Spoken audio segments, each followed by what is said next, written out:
Yes, y'all. Welcome in to episode 133 of the Dumb Marks podcast. It's your boys, your favorite Saturday brunch bunch, back at it again.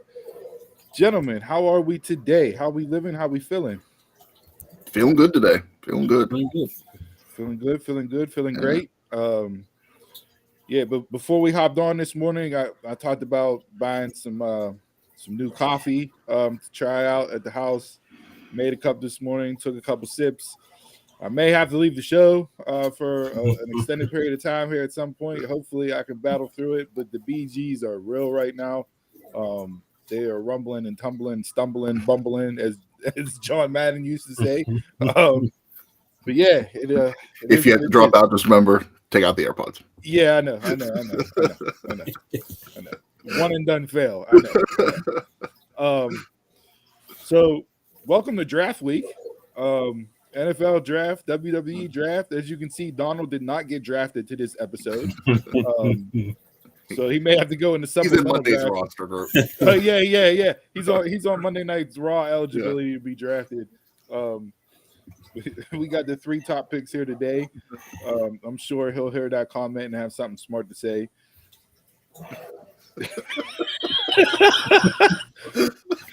Taquan, I love it. I love the energy, Taquan. I love it. We're not putting that one up, but I love it. So before we get into comments this week.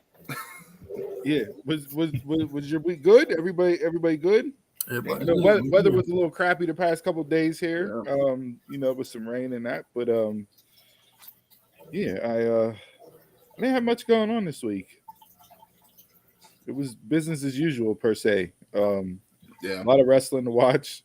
I watched SmackDown on Fast Forward last night, just because I was keeping my eye on the NFL draft. I'm a draft nerd. I'll sit through all 3 days, every single pick. This is one of those things that I just never have. It's just something about, like, I just have it on. I may not be fully intently watching all 7 rounds, but like I constantly have it on.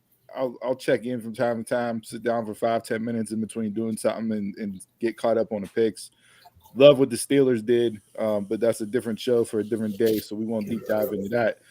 But based on it being NFL draft week, we had the WWE draft.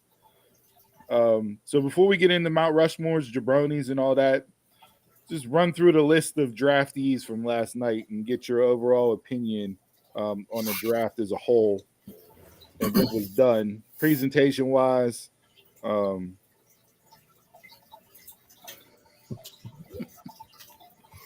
Yeah. All right, let me get the list pulled up here because it's a lengthy list. SmackDown ended up with, I think, 6 more wrestlers than Raw. Okay. So, we had that whole we're drafting whole factions and like tag teams. I thought I bookmarked the list on Twitter of the breakdown. Tag teams are cool to group together, but when you do whole factions, man. Did they do the second day? That's today. Yeah. Did they start chat yet? I don't know what time that is on. I believe they started it this morning, but I'm not 100% sure. So, so SmackDown ended up with 16 superstars, 5 of them being female. Raw ended up with 10 superstars, 2 of them being female. New additions to Raw, you had McIntyre, Nakamura, Miz and Cody stayed, Becky stayed. Bianca got moved to SmackDown. Where the hell is the list? I'm like Chris Jericho. I need my list. This is ridiculous. Now I'm going to have to go do it this way. I didn't want to do it this way. Somebody else talk while I pull this up. I think Kenny's page chatted. I mean, the nice surprise that I thought, I said Wikipedia got the good list. I got it. The NXT call-ups, I like those. I hated the whole situation after they picked Bianca for SmackDown. She pretty much gave away what's going to happen with that, and I hate whenever they switch the titles. Yeah, that's stupid. Yeah. All right, so SmackDown got Roman, Solo, and Heyman, the Bloodline, Edge, the Club, so AJ, Gallows, Anderson, and my chin, Mia Yim, Bobby Lashley, Street Profits, Bianca, Damage Control, Alba Fire, and Isla Dawn. As Michael Cole says, Isla Dawn, which I'm like, how did you butcher that? He was just Cole of Cole last night. Seeing as he called Triple H to the Game of Games, he's Cole of Coles last night. Yeah, he was not on his game last night. I can tell you that. And Ty said it, Gunther's telling us the theory is going to be put to SmackDown. I don't necessarily think so. We can get deep dive into that. Raw has Cody, Drew, Shinsuke, Matt Riddle, The Miz, Imperium, Gunther, Vinci, Kaiser, Becky Lynch, and then Indy Hartwell. Indy surprised me just because of the injury. Yeah. So. Yeah, it's not the best of times, unfortunately for her. However, it does avoid the what do we do injury angle wise in NXT. Yeah. So if she was slated to be called up anyways, it's kind of odd that they put the title on her. I guess they wanted to give her the moment of winning the belt because she was down there forever. But I mean, look, if we're going to get the way on Monday Night Raw, minus Austin Theory, but if we get Indy and Dexter, and then Johnny and Candice, and let them do some stuff. I know Gargano's injured right now. He's doing rehab. So he's trying to avoid surgery. But I don't mind Indy going up. I just hate it because she's injured, so you're not sure how long and what the creative is going to be. Kudos to her for finishing that match on Tuesday because you could tell she definitely got hurt. It wasn't a storyline like you could tell she was definitely injured. But shout out to them for finishing up. They may have changed some things as far as the match goes, but they got it done. She got her Willis Reed moment with playing on the injured ankle. And it came off good. It did. It absolutely did. So initial thoughts. Where are you feeling right now after night one of the draft? We don't know what draft picks are yet, but after night one, initially right off the bat, SmackDown is loaded. Like absolutely loaded. Raw is hurting for some stuff. So I'm assuming Monday night it's going to be heavier tailored to Raw. I get why they do this whole, let's just do half the roster this day, let's do half the roster that day. I get that in a way, but it's like it doesn't. Whenever you're talking about like overall draft picks, it just doesn't come off that. So all right, it's not interesting to me. So since you brought that up, because this is one of the questions I was going to ask before we get into actually breaking down who where. There's the run-in. That's nice. Clip of the week. Right there. That's how he feels about the draft. Yeah. Good. This is tremendous. It's okay. So instantly, I love the freshness of SmackDown. Like immediately, I go, I want to see Bobby and Roman. Like immediately. Book that. AJ Roman, haven't seen that during Roman's run, right?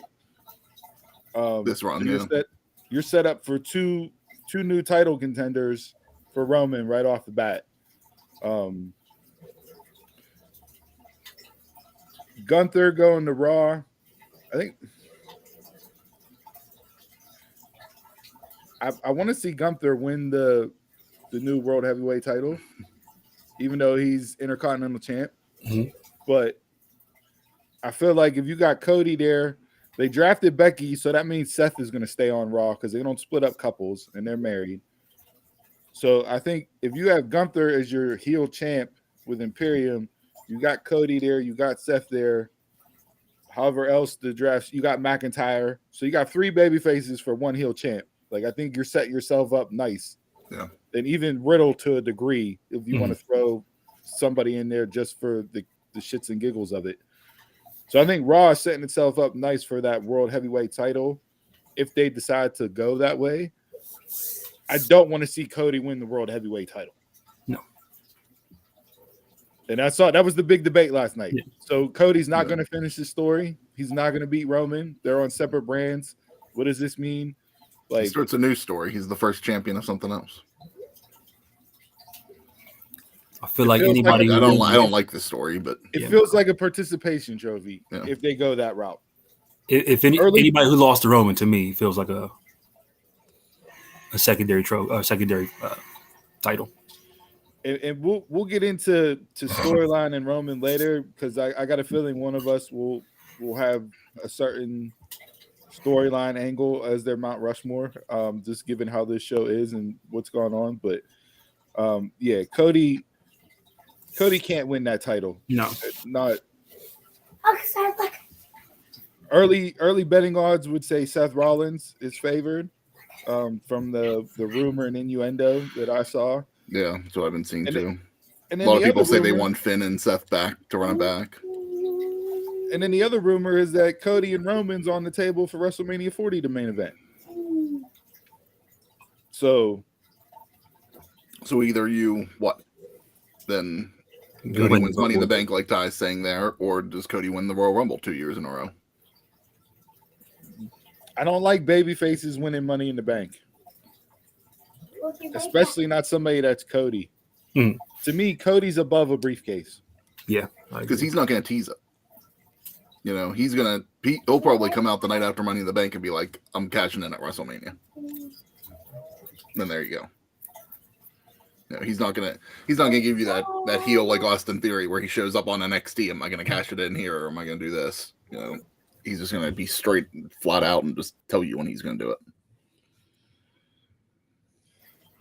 I have a theory for Money in the Bank, but I don't know if I want to put it out there yet. Well, fuck it. We'll do it. No, I'll save it. I'll save it for right now. Okay. Yeah, I'll save it. We still got a little bit of time for Money in the Bank, so. Well, not necessarily that. It's just. So, all right. Sidebar. Since Money in the Bank came up and this and that, right? Based on what happened last night, story-wise, right? I got Jey Uso winning Money in the Bank and cashing it in against the Tribal Chief. I like that. I don't mind that. To me, that adds another layer of storytelling and intrigue into the whole Bloodline feud. Last night they hit a hard right last night on the story. So last night it was, Solo's taking the Usos out. He got his marching orders. That's the way I interpreted last night. Solo's. Yeah. That's what I wasn't. This night, I kind of thought talking to him. Yeah, like, they're done. They lose, they're done. Take them out. Yeah. And then Riddle effed it up. So we'll see where the story goes now because Roman's going to look at Solo and be, you let me down. Like this story just continues to grow. It's amazing. They got the 3-on-3 next Saturday, so I'm sure there's gonna be some tension in there. Yeah. Right. And Chris, you sent it in the group text. Like, kudos to the cameraman that shot Solo in the crowd. Oh, that wasn't what I was talking about. But all right. I was looking for the spot. I don't know. Okay. I missed it, so you're gonna have to explain it. But I thought you were talking about the actual shot and what it meant as far as the angle, story, and all that. Like, I was looking at Chris's mind at first, but I didn't see anything. So I was like, it must be what you're talking about. I did like that Solo was coming back to the ring. He wasn't in the back or anything going there. That he was coming, like he was right there at the crowd. Just like he just missed it in a way. So does that cause anything with him and the Tribal Chief now too? That he didn't fulfill his marching orders last night. Yeah, so I mean that was, but yeah, if you want to float theories out there and intrigue and what would have me excited about Money in the Bank, having Jey Uso win it would put my invested interest immediately into that briefcase each and every single week. Because the turmoil Jey would have if they are still in the bloodline, that's a big if because how this setup is going right now, it may not shake out that way after Monday night, but the turmoil that he would be facing with that, the pressure that Roman would put on him, Jimmy's angle of it all, who would he side with, who would he support, just it'd be a chef's kiss as far as storytelling goes. And it circles back around to who I think the more the story goes on needs to beat Roman based on story alone, not necessarily star power and everything else, but Jey needs to win the belt from Roman. Yeah. Just don't have him reach out to the family to put him into the river like they did Pretty Deadly on Tuesday night. The write-off. What a write-off and a trunk match. Hey, kudos for coming up with something different. Did you catch the Henry Hill line from Vic Joseph? No. So when they were showing the car, Vic was breaking down the car and it was a 19 whatever, blah, blah, blah. And he was like, and Tony D got it gifted to him from his uncle, Henry Hill. And I was like, oh, that's tremendous. You're throwing a Goodfellas reference out there. Really, I popped for that line. That's the one time Vic Joseph has actually like entertained me on commentary. Because other than that, he's still trash. So, but back to the draft. They got to do something different, presentation wise. Like, just having legends come out and announce picks and giving shots of war rooms, but you don't see inside the war rooms. So we have no idea who was in there. No. Like,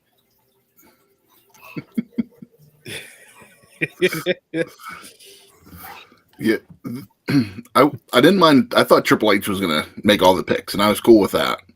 You know, I liked him coming out first, but last night, like, kind of even on Monday night, whenever before we got the title announcement, I was just like, maybe we're gonna get back to general managers again, because I think that makes the picks better. Like, that makes more sense for the picks, at least. Having legends come back, like, this is a spot I'm okay with legends doing. Mm-hmm. Right? Shawn Michaels was fantastic. Him being so pissed off, he just threw the card. Like, oh, you're taking my NXT Women's Champ and my NXT Women's Tag Team Champs? Like, the hell you doing, Hunter?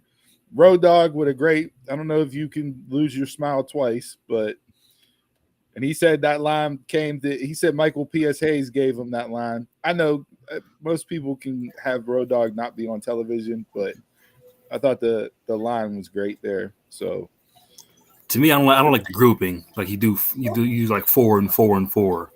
Just come on like one at a time throughout the show. I'm glad they didn't do because in the past couple years they were doing like Raw got 3 picks because they're a 3-hour show. SmackDown got 2 picks. I'm kind of glad they got rid of that. You know, and it was just equal picking this round. Can you? And we can discuss how you could do this and make this work, but can you turn the WWE draft into an event a la the NFL draft? I don't know if it's ever going to get to that, but because last night I immediately thought, okay, if they say WrestleMania is the end of the season, right? Mm-hmm. The Raw after Mania is the start of the new season. Take that for what it's worth. But you could turn that Raw after Mania into a draft event and make it centered around a draft. You wrap up all your storylines at Mania, so you don't have this weird crossover with people switching brands for months and how's this story going to end and what are they going to do with titles, etc. You have all your champions wrestle on WrestleMania, so everybody that wins a la Bianca and Rhea. Rhea's a Raw roster wrestler right now who's been champ for over a month on SmackDown. Yeah. Bianca is almost the longest reigning Raw Women's Champ. Just got drafted to SmackDown, so you don't have that ugly. Oh, here's your belt. Here's your belt. You know what I mean? You get rid of all that, but you can turn that Monday Night Raw into a draft event spectacular. Would you do it just draft or draft in matches? Because I was thinking like you could have draft, you could have debuts, you could have new signings, returns, and then throw in a couple matches, you know, as maybe a rematch for Mania or whatever. But I don't want to say that's cheating the crowd that gets that show, but at the same time, there's not a whole lot of wrestling on that initial Raw after Mania. Yeah. Like you're getting promo segments, you're already having debuts and returning stars and surprises. Like that'll help freshen up that show because that show has lacked interest over the past couple of years. It's not what it was 4 or 5 years ago. That show's more to pop the crowd anyways. Yeah. So why not make that into the event centered around the draft, new season, new stars going different shows, debuts, returns, like, and make it an actual event that people look forward to every single year. And you're booking it after Mania, so it's already tied into the week of WrestleMania weekend. Yeah. You got Hall of Fame, you got NXT, you got WrestleMania, then you have the draft event to start the new season. This is why I liked the original draft 20 years ago, whenever it was just champions. It wasn't multiple champions. It was just one set of champions, and they could be on either set of brands. And you didn't have to have that of, okay, you're going to SmackDown, swap the titles. It's like, because that does nothing, you know, for the storylines. It's a cop-out. And I'd rather see, I don't know, maybe like Bianca gets drafted to SmackDown, but she isn't officially, but she's still Raw champion, can be on Raw at the same time. Those should be like conditional picks. Where like you're the like Raw champ until you lose the belt, then you go to SmackDown. Or why don't you make it where you do it with trades? Yeah. But who's making the trade? That's but that's the GMs. That's the thing. Like right now, you're saying like, is Adam Pearce being one of the guys? Like, because he did the draft I think last year, but you know he was nowhere to be found. So it's like, why not actually have authority figures for these shows and make sense and do trades and things like that? But that was my way of freshening up the draft to make it feel important and special, and not just, oh, we're going to throw this in because the NFL is there, so let's piggyback off of it right now. Because last night didn't really feel like it changed the game as much as Triple H said it was going to change the game. No. To me, it was just your standard, we're calling out picks. You did that Monday. You should have saved that for SmackDown. Should have saved what for SmackDown? The belt. Oh. Or save that for this upcoming Monday. You know, hey, Roman's on Raw, or Roman got drafted to SmackDown. He's going to stay there with the titles. Yeah.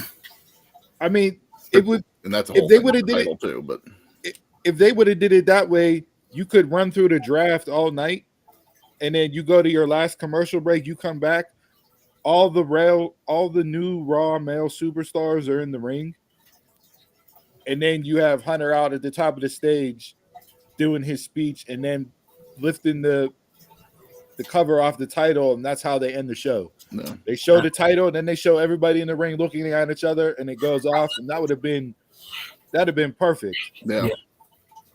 Like, I mean, hell, give me the pencil. I write that. I just wrote it better now. Yeah. Booker of the year. That's still gonna go to Tony Khan.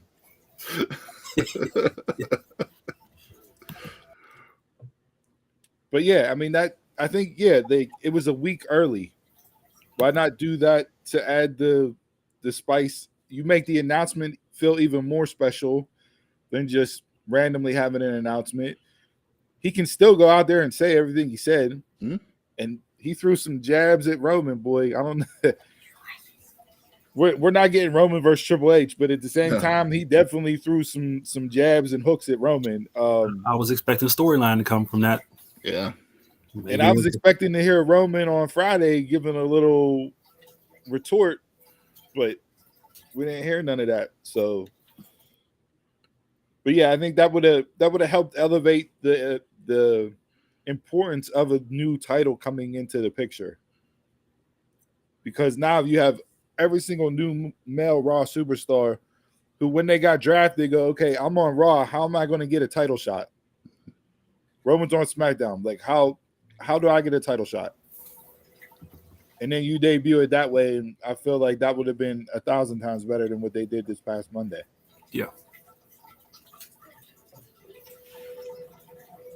Even when Roman is on Raw, they never play it off like the people on Raw won a title anyways.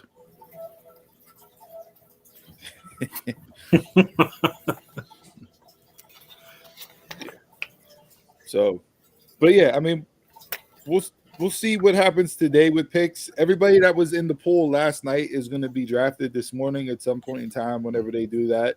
And then we'll get the Raw picks, and they'll probably carry the rest of the roster over to Tuesday morning on the bump or something like that to finish the draft there. And we'll have our roster set. But I don't know, I just felt like they had to do something different to spice it up. And I think making it into an actual event on the back end of WrestleMania weekend would help elevate it. It would give everybody a fresh start. You have your new season. So when you go into that Raw talking about it's a new season and everything else, like, you know, and then it wouldn't lead to people bleeding over in the rosters for how many weeks now. Mm-hmm.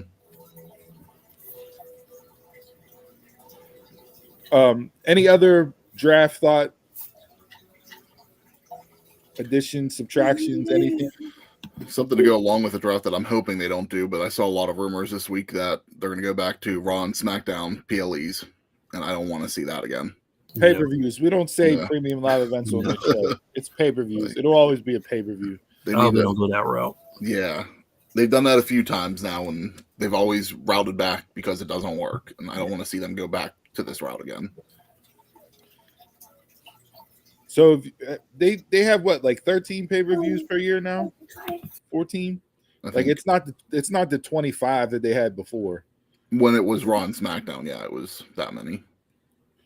So if you have your big four, and you can decide if you want Money in the Bank or Survivor Series to be your big four, right?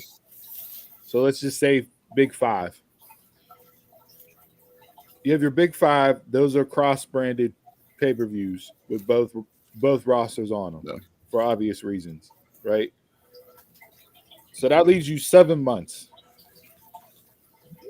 You could do, you can do individual show, each one get 3 a year, and then, for 1 month, or depending on how you stack it, weeks-wise, like, you wouldn't have a break, but I think it would be okay to sprinkle in individual pay-per-views. I don't need a Raw pay-per-view and a SmackDown pay-per-view in the same month. Where they were running like what? Yeah. Every other week there was every other week. It was too much. I don't need that. Yeah, but if you're gonna go back that route, I'm not necessarily mad at it, because you can have time to tell your individual stories and do that in between big four, big five pay-per-views.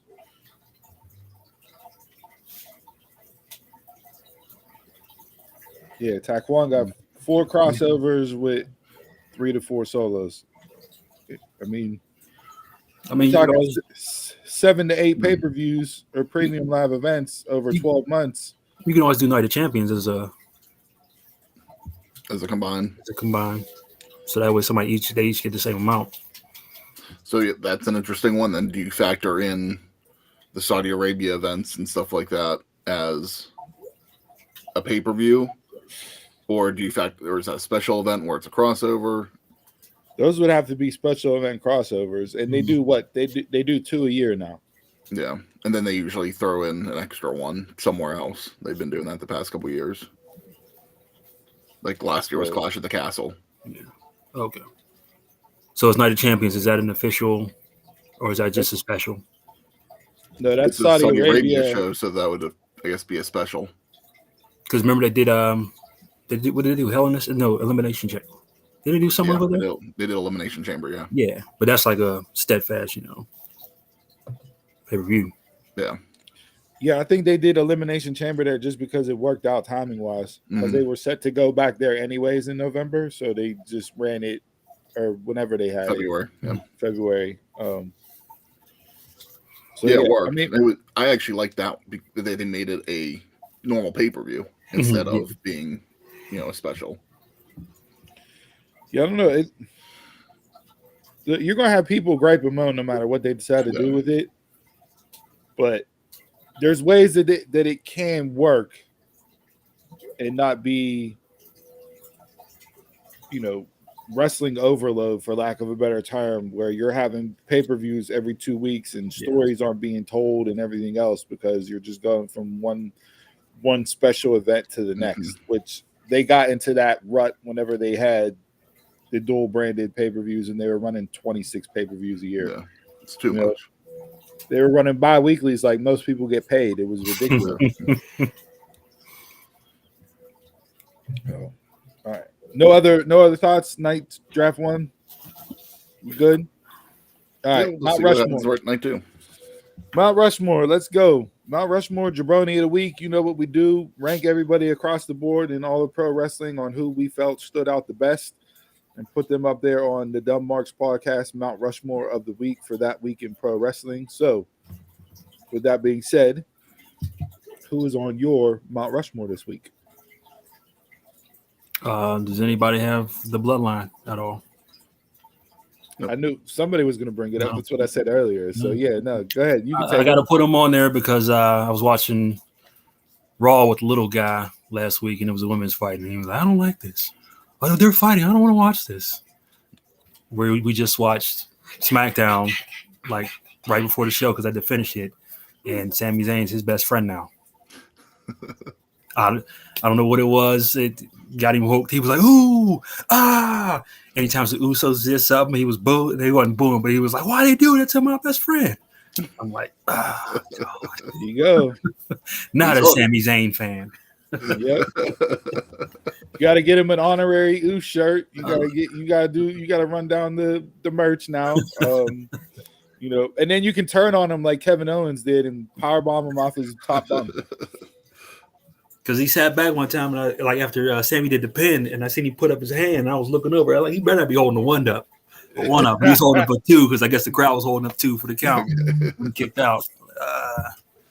So yeah, they get on there for hooking my guy just for the week. Not saying he's a lifelong fan right now, but he's coming. Hey, technically, shouldn't Sammy be your Mount Rushmore, not Bloodline? Yeah, but it's Sammy. Hey, look, that's how good heels the bloodline is. We all got bit by the bug at some point, which is why we're doing this podcast. Some have stayed continuous fans that entire time. Some, like Chris, have left and come back during spurts. I've been a fan since WrestleMania 3, so hook, line, and sinker. Jason's shirt, that's what got me hooked right there. WrestleMania 6. So yeah, but no, that's good. We added another little dumb mark to the show. We'll get his breakdown in weeks to come, which could be tremendous. He's been running in too much lately, so you might hear his input.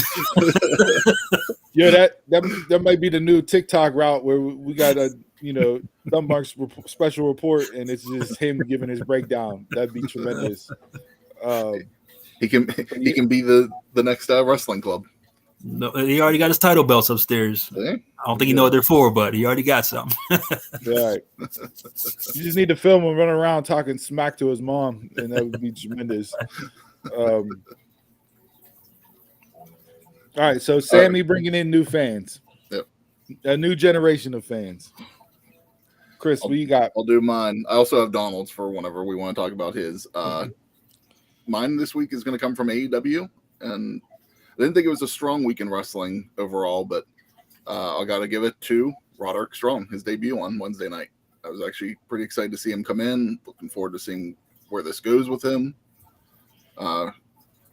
If they do anything this round or what. How does nobody know his contract ended? It's been off this whole time, and again, another NXT star whose contract ran out, and they have no clue that it was up. I mean, we saw that with Malachi Black, and everybody was just like, "Oh no, Crave just has nothing for Roderick right now. His contract, he still has time on his contract."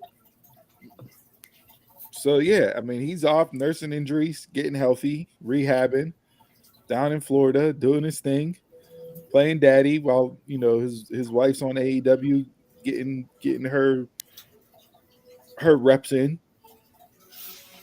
and then shows up. So how did that come off on TV for you? Because for me, like with their audio issues, you could see like the fans in the background, but like the crowd was like you couldn't hear. I mean, you couldn't hear much. Even though I keep my TV low, it's still loud enough to hear the commentary and everything else. I just think that no one knew what it was. They didn't know the music. They didn't know it had like SRS on there. So like I didn't feel like anybody knew who that really was until he came out. I mean, you did catch the initial pop for him.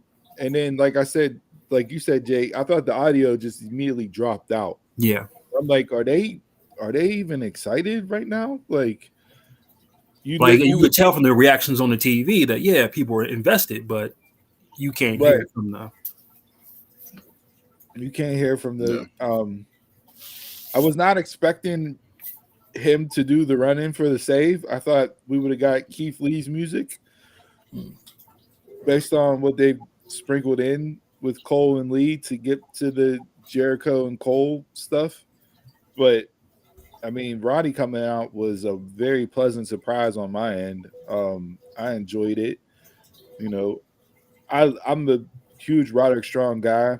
I think his in-ring work is tremendous, and he's often overlooked bell to bell as being one of the true great pure wrestlers. Like immediately I'm like, give me him and Danielson, please. Like right off the bat, I'm like, yeah, I want to see that. I want to see him and Omega. Like right off the bat, those two. There's so many fresh matchups that can be had from him. Yeah, it's not even so much fresh matchups. It's just like, style wise, like, dude can go. Yes, he can. You put him in there with like Danielson and Omega and it's like, oh, this will slap. How mad is Bobby Fish right now? Like, I thought about him too. The greatest gig you had. O'Reilly's still out with his neck, so I don't expect him back anytime soon. If he comes back. Yeah, if he comes back. Don't you want to make a name for yourself? Is he? Or are we just going to keep on latching on to Adam Cole? See, I don't. From an individual standpoint, yes, I could see you saying he latched on to Adam Cole, but him and Kyle O'Reilly as Red Dragon, they're so. I think they're known for that entity themselves that it's not. I mean, not just all of them in general, but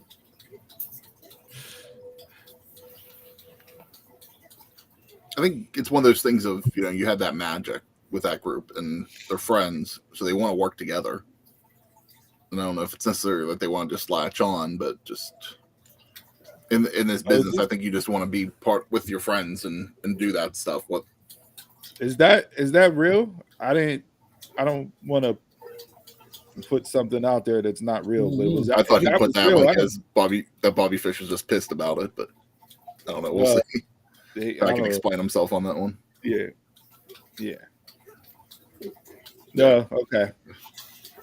I was gonna say, if that's the case, no. He deserves all the F's up that he gets. But yeah,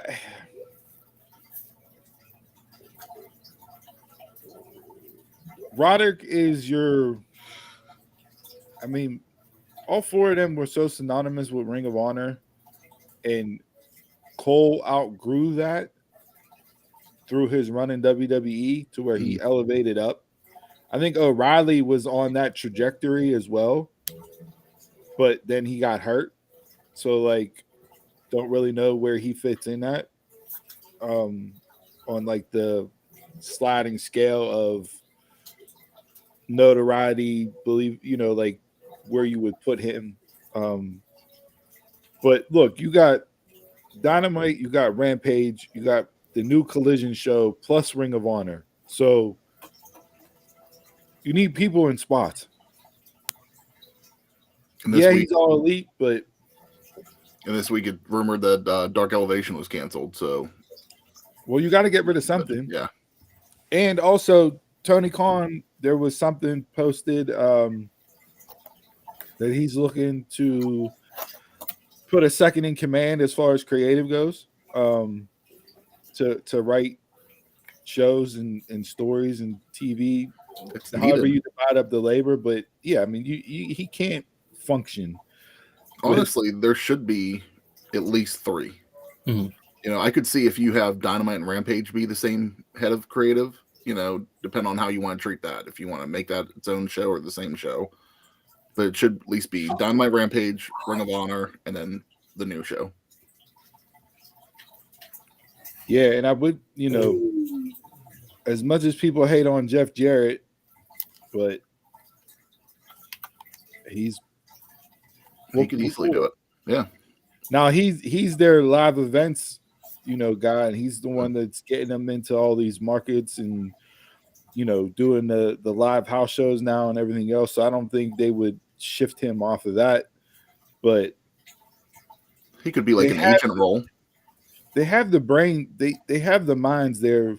You have Pat Buck, you have Malenko, you got Arn, you got, not that any of those guys want to do creative specifically, but they can do creative. Mm-hmm. You got Nigel in ROH, like, you got Joe in Ring of Honor too. Even though he's a talent, doesn't mean that he can't. We've seen that in the past. Talent can have the pencil too. Well, yeah, and then we get into other issues. So I don't know. But yeah, no, it'll be interesting to see how all that shakes out with creative and whatnot. But Tony can't do everything; it's too much. So all right, so you got Roderick Strong on your Mount Rushmore this week. Yeah. You want me to do Donald? Or do you want to go? No, go ahead. You can read off Donald. Donald actually sent me 2, so we'll give his 1A and B. His number 1 is Mello and Waller, the title match. He said that was so good. Not better than their original North American title fight, but these two have insane chemistry together. I remember us saying Montez and Theory, your future main event feud. I really think Waller and Mello have better upside. Literally Rock, Stone Cold, and Sean Brett vibes. So Donald sees some stuff in this. In ring, give me in ring. Wait, you think Mello and Waller have more in ring upside than Tez and Theory? What are you saying? I didn't see the match. I didn't watch NXT this week, so I can't talk as a feud. As a feud.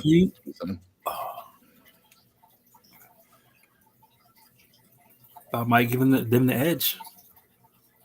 Wow.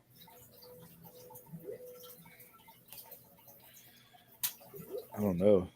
It was very interesting to see Carmelo wrestle as a babyface champ.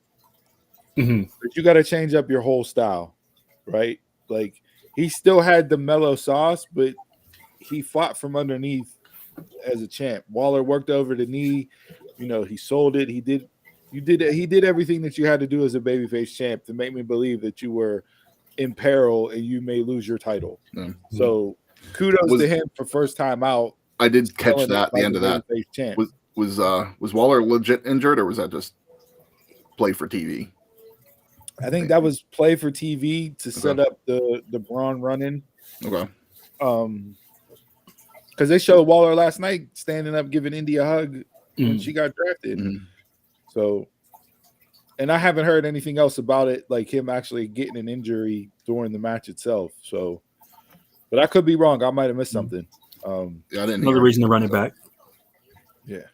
Okay, so that's okay. High praise for that. I'm not mad at that match for the week or putting that up on Mount Rushmore. They definitely tore the house down. All right. This is part 2. Braun Breaker and BCC. So 2 different things. Keep doing what they're doing. Braun keep destroying everyone like Kane in 98. And the BCC needs to keep fixing people with the screwdriver. Both things are pure entertainment for me. See that's Dawn's horror film fan tag coming out with screwdrivers and blood and everything else.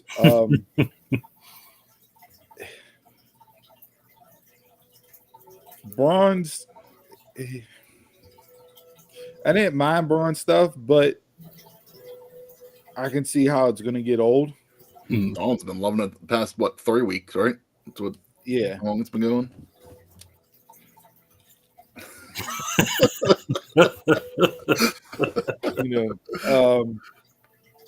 Pause. Yeah. No, I mean, look, him and Andre Chase was what it was. I thought that was perfect for his transition and how he's been progressing. I thought him taking out Melo after the match to set up their next live special, NXT live special for the title. Because we were talking like, how do you get there? How do you have Grayson lose right off the bat? And what do you do with Braun? Is Braun getting called up? Should there be a triple threat, a false finish? Like, how do you do it? We saw how it played out on Tuesday night, and I'm not mad at the way they booked it Tuesday night.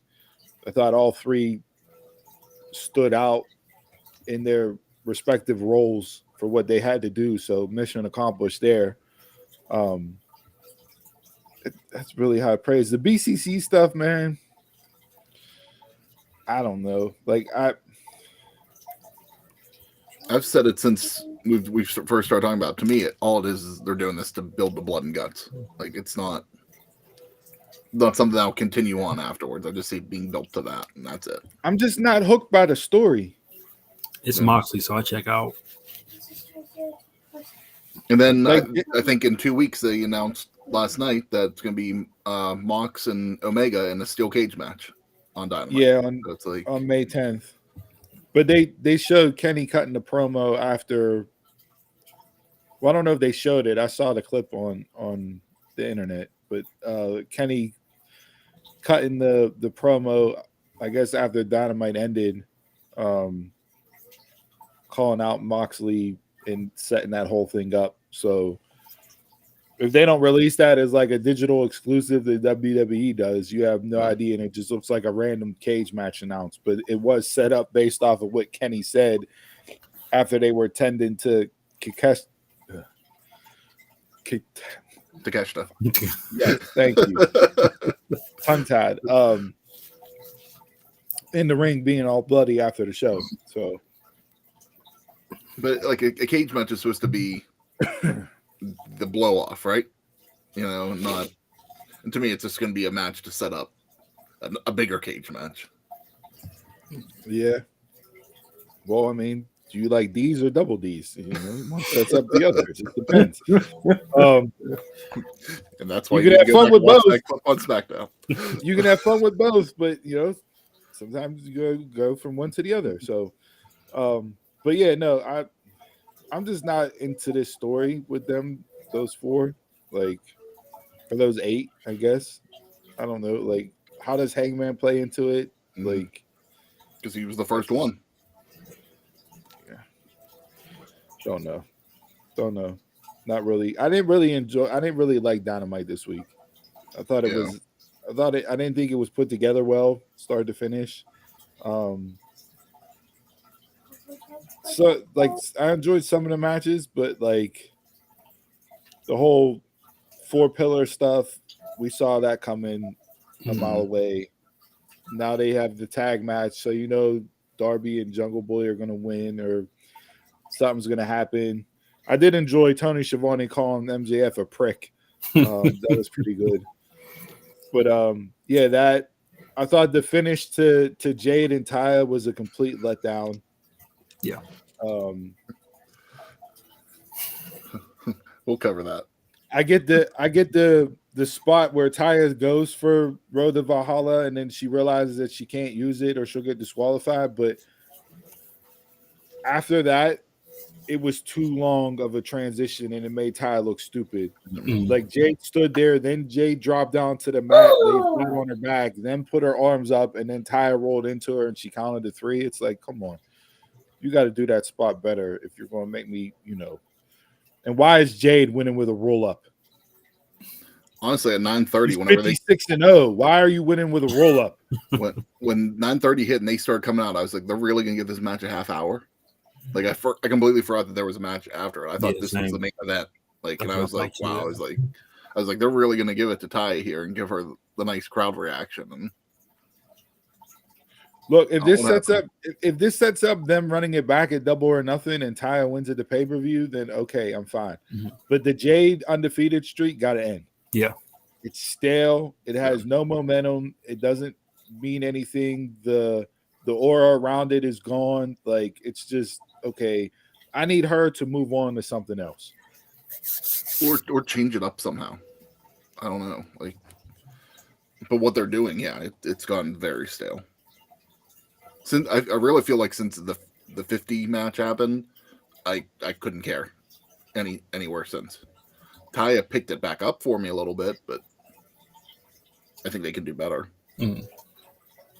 Yeah, I don't know, man. It was,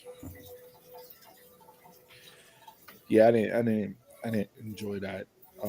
Like I said, I thought AEW was just a hodgepodge of stuff this week. Yeah. And after being there live the week before, there's definitely a different vibe live than watching TV. Like going from being there live last Wednesday to watching it home this Wednesday, like the energy's different. They don't have that same, doesn't come through the screen the same way it does live. I think last week, I watched on TV and I really enjoyed last week. I've enjoyed the past few weeks of Dynamite, but I felt like this week, it was just an off week. But I think the past few weeks have been good, and I feel like the one that you saw live came off good on TV too. Yeah, I just like from an energy, like it's just AEW Live is a completely different beast. To me, AEW Live is like going to an NHL game live.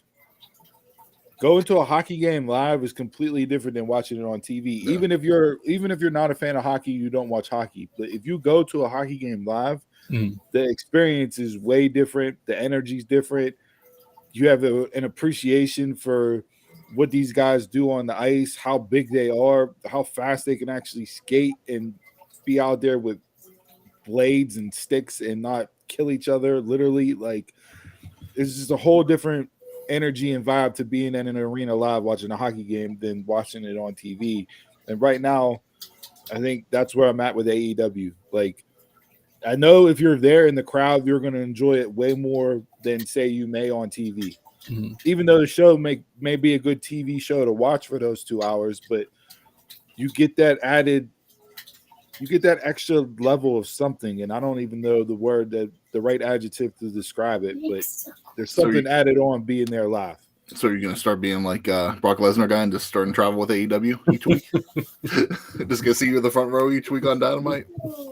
No, I'm married with kids, bro. I don't got money to do all that. Like that ship sailed years ago. So yeah, not bad. All right, so BCC and then Waller and Melo. Not mad at that at all.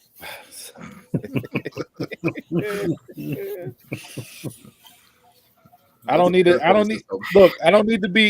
to be Franklin out here, Taquan. Okay. I don't need to have my snowfall. My story end. But asking one of us $20, that's how your story ends. Yeah. What's yours? Steve? I was debating on what I wanted to do this week, as far as Mount Rushmore goes, and of course, I'm going to veer off the beaten path for mine because it's for something that was announced that hasn't happened yet. Okay. But my Mount Rushmore of the week is for the New Japan Resurgence NJPW Strong Women's Championship one night tournament. Set to take place May 21st. You'll have representatives from CMLL, AEW, and Stardom in a tournament all in one night to crown the inaugural New Japan Women's Strong Women's Champion, or NJPW Strong Women's Champion. So your tournament, you got Mercedes Moné. Who's that? Momo Congo. I completely butchered her name from Stardom. Willow Nightingale, and then Stephanie Bakir. I pronounced that name wrong as well, from CMLL. So those are your 4 women in the tournament. I think it's very smart in New Japan to do this. People were like, "Oh, Mercedes lost the belt. Why would you have her drop the belt? She only did a couple dates. What's going on with it? Yada, yada, yada." And not that I'm foreshadowing Mercedes winning this tournament, but I'm calling Mercedes winning this tournament. You have her in the States as your women's champion on Strong for New Japan, and she can. Yeah, I know. It's been a bad morning as far as speech goes. But no, I'm gonna. Even though that's something that didn't necessarily happen in ring or promo this week, I thought the announcement and what they're doing, continuing to try to elevate the New Japan brand in the States, it's smart. It'll sell out. It'll be good matches. I want to see Mercedes and Willow in the finals just because I'm a huge fan of Willow, and I think having her get in the ring with Mercedes and see what she can do with somebody of that caliber will only help Willow. And it's a collaboration between 4 wrestling companies. So again, the more people work together, I think the better off wrestling is as a whole. So I'll go with that match announcement. I don't like the Strong titles because it's not like to me, it's not a brand anymore. You know, they're just holding events now. They're not trying to keep it as a show. They're bringing talent over from New Japan. So why do you need another set of titles? Like Mercedes as champion fought on a Strong pay-per-view as the New Japan Women's Champion. So I don't understand why we need to have another set of specific strong champions anymore. So I'm not completely hating on it because I want to see where this goes with New Japan, if they do change things up with the Strong brand at all in the future. But just the route that they're going right now, I'd rather just see the normal New Japan champions come over for these events and defend those titles instead of having a brand new set of titles. Now, my other Mount Rushmore this week, which is also going to be my jabroni, and this is just me being an old fogey telling the kids to get off my lawn, is Trinity / Naomi's debut in Impact. Even though it's not going to air. Even though it's not going to air. This Thursday it'll be on. This Thursday, it was, at their tapings, which sucks because, of course, the spoilers came out and it was everybody knows that she's there now, and you don't get the surprise and the awe from watching the show that you would like you did back in the day, which is why it's part of my jabroni of the week, because that's one of those things where I wish we would have just been able to watch it and not have to see it beforehand. You just had a pay-per-view. It would have been nice if that could have happened there. Like you got Nick Aldis coming out for the men's title match. Trinity could have came out and talked during the women's. Not trying to say that she should have been like, I'm putting myself in the women's title hunt, but just been like, hey, I'm signed, I'm here. I just want to see what Impact has to offer. And for everybody, like Ty made the the crack about the Amazon gift card and the Costco membership and all. The jabroni also rolls into, not only was it spoiled because it was at a taping and everybody there had their phones and put it out there, but it also rolls into the WWE stands. You guys, oh, Naomi, why is she not WWE Women's Champion? We love Naomi. She's the best ever. She gets so underutilized. Why are you doing this to her? Blah, blah, blah. Signs with Impact. Fuck that, broad. Are you serious right now? I got a lot of people say. I've read a lot of people saying she's not talented, which I highly disagree. I disagree. And the fact that Mercedes was in the crowd last night watching her and being there for support live and showing up, like those two women, it's like the friendship's real. It's not just some fake act. Trinity was in Japan for whenever Sasha debuted there. Too, yeah. And Mercedes was there at the tapings watching her and everything else. Like, y'all just want to hate just to hate. Welcome so to what? Impact. IWC. So you got to shit on her going to Impact because you think Impact's so inferior and they don't do anything and they don't have stars and this and that. Impact's the reason why Drew McIntyre got back in WWE. This version of Bobby Lashley was cultivated and shown off in Impact.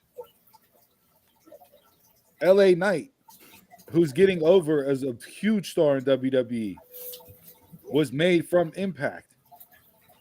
AJ Styles, who you didn't care about until he walked through the door at the Royal Rumble in WWE stands, Impact. So the whole diehard WWE, as soon as they leave and go somewhere else, you immediately shit on them. Y'all can kick rocks and flip flops and suck a fat baby's dick. How about that? Got some passion out of that one. There's my jabronis of the week.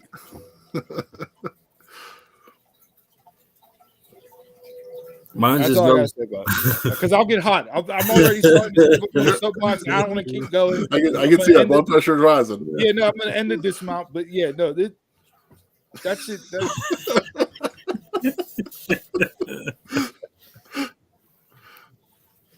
Mine goes just AEW production. It's not. It's more like constructive criticism. You can't be 4 years in the game and still having audio issues between the crowd, and then especially when you cut back to pay-per-views, the mic's not working halfway through the segments. You gotta work on that. Yeah. I feel like every time they cut to a Renee promo, she's working with a faulty mic. And everybody thought whenever they hired the former WWE production assistant that this was going to change the game. And it's like, well, I know sometimes, and this isn't me sticking up for them, but I know sometimes, and this is just for me being at the Pete for the shows that they've come to Pittsburgh for, there are like venue mic issues. Like there was stuff I didn't catch it live watching it back, but there was stuff in the arena live last week here that was definitely like a venue specific audio issue and not necessarily their production issue themselves. So I don't know how much that comes into play with it at certain times with like issues at the arenas that they're at. But no, I agree with you. You gotta get that part fixed. This, like you said, 4 years into the game, we shouldn't have a pop when somebody debuts and then all of a sudden your entire audio drops out. and here comes my technical thing. It depends on what they're using too. If they're using like a wired mic, that could be an issue. But if they're using wireless, so much stuff in there can cause that. But I agree. They should be able to fix that by now. At least most of it. WWE has issues too. It's not like we haven't seen stuff with them, but just the nature of the game with any technology, unfortunately. Right. What you got, Chris? Jabroni of the week. I'm going off a Rampage last night. This Ethan Page and Matt Hardy feud. This is the shits. Like, Like Stokely's the only one that is saving any grace. Honestly, last night Hook does his thing and talks something. I was like, I feel bad that Hook's part of this. Like he shouldn't even be here. Like he should be in something better. But like that whole segment last night, like Matt Hardy's overacting. Number one, watching the TV, the segment that was already pre-recorded, doing that. Just like they should have done something face to face. Like I get the whole thing that they were trying to do with Isaiah Cassidy, in the background, but yeah, that's my jabroni of the week. I think with that, it's 3 years too late. Nobody cares about deletion anymore, no. Matt Hardy. Like you can't revive that. That's something that was in a time and space that worked given the time and space, and trying to bring that back again now, it doesn't feel the same. It doesn't have the same energy. It doesn't carry the same weight. The crowd's not even doing the delete all like that anymore. No. Like sit your broke hipped ass down and call it a career. I forget how Hook phrased it, but he said something like we're gonna delete them or something like that. It's just like, and I'm not even excited to see this final deletion episode that they're going to put together, where before I loved watching those. They were great. Like I loved them for what they were. I loved them for the niche that it carved out in that time period in wrestling, but that's not something you can pick up from that era of wrestling and drop it in now and go, okay, this is going to be good. Because I feel like it's going to be so trash. I think we all kind of got over that with the overuse during the pandemic. I think that kind of caused that to go by the wayside. That by the time fans came back, it's like, okay, I don't want to see another pre-recorded match. That could be me, but no.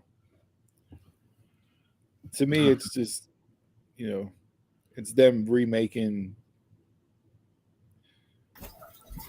like Sharknado, cult classic. People love Sharknado, right? But when you're on Sharknado 9, doesn't have the same feeling as the original Sharknado. Hanging on too long. Yeah. Know when to fold them. So. Donald's also going to be talking. His jabroni of the week comes from AEW as well. So his was having Butcher and the Blade in the Dynamite main event. I'm sorry, Jobber should never, under no circumstance, be in the main event of a TV show.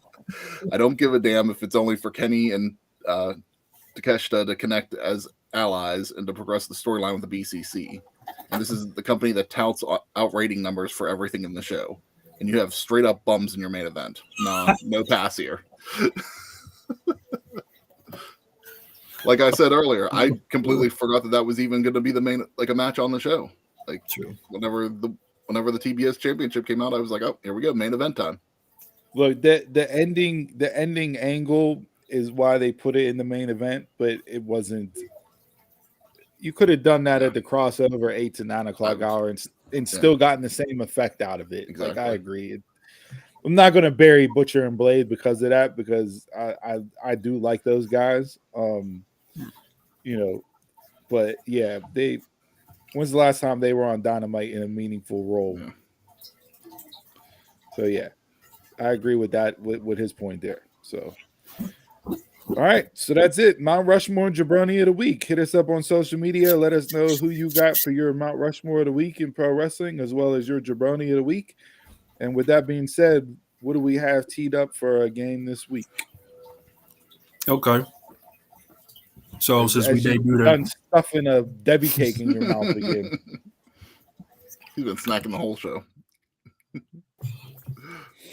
So since we're debuting titles this week, if you can bring back any title or bring in any title from another promotion to help bolster promotion you think is lacking in any division, what title would you bring in or bring back?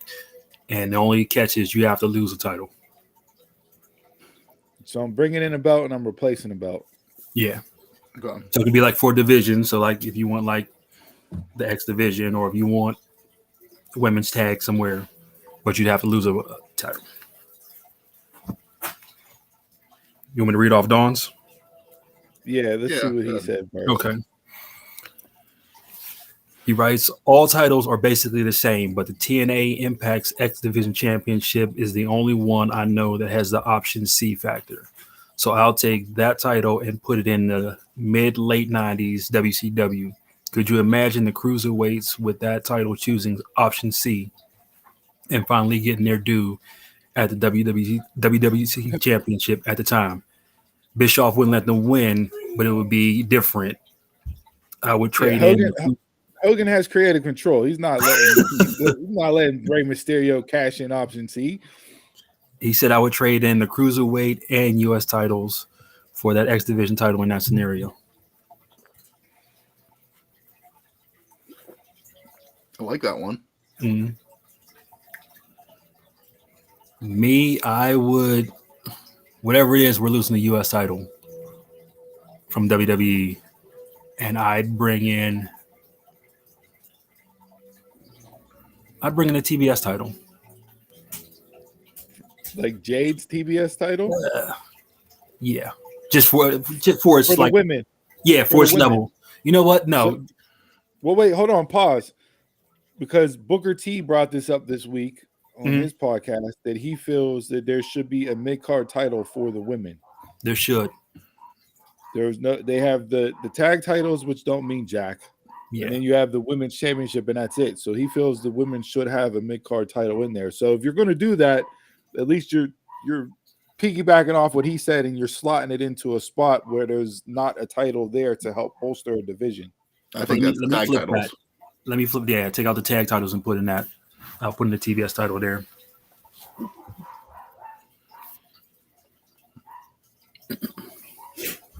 Interesting. Chris? I'm thinking. So I'm gonna combine the belts because the same can be said about both of these belts. But I'm gonna combine two to bring in to replace one. Okay. So I'm gonna bring the ECW Television Championship and the WCW Television Championship. I want those two in as your workhorse, work rate on the show each and every single week, 20-minute matches, absolute bangers across the board every single week, week in, week out. Immediately, I'm thinking RVD with the ECW TV title, and I'm thinking Arn Anderson with the WCW TV title.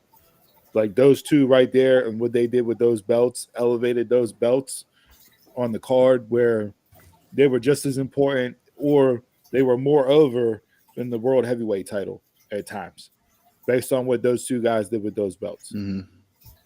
So I'm going to bring those two in, and if I have to get rid of a belt for those two, which it's on the same level, and they're kind of doing this, but not really yet. I think this is the direction they should go. I would lose since I'm doing two belts, I'm going to swap them out for two. I'm going to get rid of the TNT and the international title in AEW.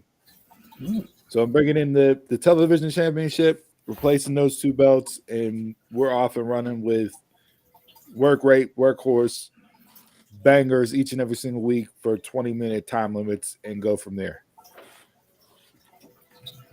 Damn you. Yeah. You want to steal my draft picks last week? Not the same, but similar. I'm gonna go eliminate the international title because I think it's just a waste of a thing in AEW. But I'm gonna bring in the WCW Cruiserweight Championship and create the official cruiserweight division in AEW. I think that's one of those niches that WCW had that, it was, WCW is where the big boys play, but I think that, the cruiserweight division is what really brought some eyes on Nitro each week. And I think the same could be done in AEW, just like the X division did it in TNA, the same thing. I was thinking the X Division title there originally, but I'm going to go take a classic and modernize it with a cruiserweight division. That was going to be my B, take the cruiserweight and replace it with the U.S. title. Okay. Yeah, WWE just didn't drop the ball on the cruiserweight division when they brought it back the last time. And I think the way AEW's roster is set up, you have that 90s Nitro cruiserweight feel. Mm-hmm. You have the international stars from Mexico, New Japan. You have all that flavor to where that's a natural fit. You don't have to put the cap of the 205 pounds on it, like you know what I mean. But at the same time, you do have that shaping up to be that way to where that's their standout. A lot of X Division and TNA that stood out. The cruiserweights in WCW. You need that separate division to really stand out. Besides your main event title picture, with, as you said, all the big boys pause. Yeah. So, because I feel like there's no difference really between the TBS title and the international title. So at least this would give a difference in those. Yeah. Man, the TV title, that was one of my favorite belts. Arn Tully, like I said, Rob Van Dam, like even Booker's run with the TV title. He had, in the Nitro era. That was great. Yeah. No. Nice little something different there. A little something different. I wasn't sure when you initially said that. I wasn't sure where you were going with it. And I'm like, I don't know how we're going to be able to think of this one on the fly. Yeah, but made us think, that's for sure. Now look at that. We're being studious on this episode of Dumb Marks Pod. Or I was just going to do one on this day. Vince won the ECW title. Oh, geez. I had my do-rag and everything ready. I didn't want tackle on smoke.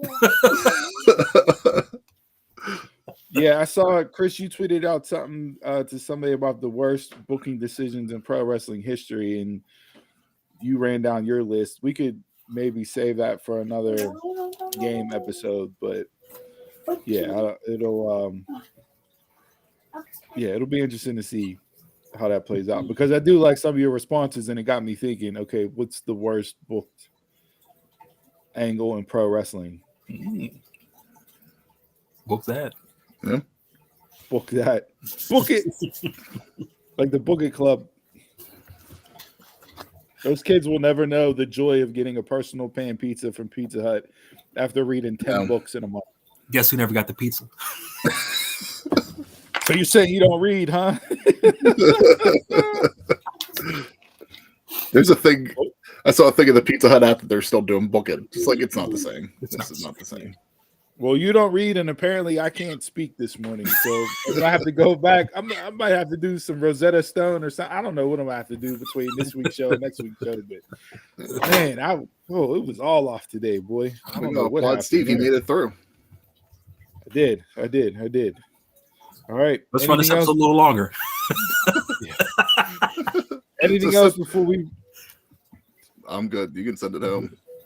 Jay, I'm glad I'm sitting at home, because I definitely opened up Twitter and I got. It would have been bad if I was out in public. Would have been real bad. Oh, I see where you go. Would have been real bad. I'll not that you don't follow, but I'm just gonna screenshot it and send it to the group chat, because this is how I got. So that way you can see how I would have got in public. But nah, if we're ready to wrap it up and send it home, let's do it.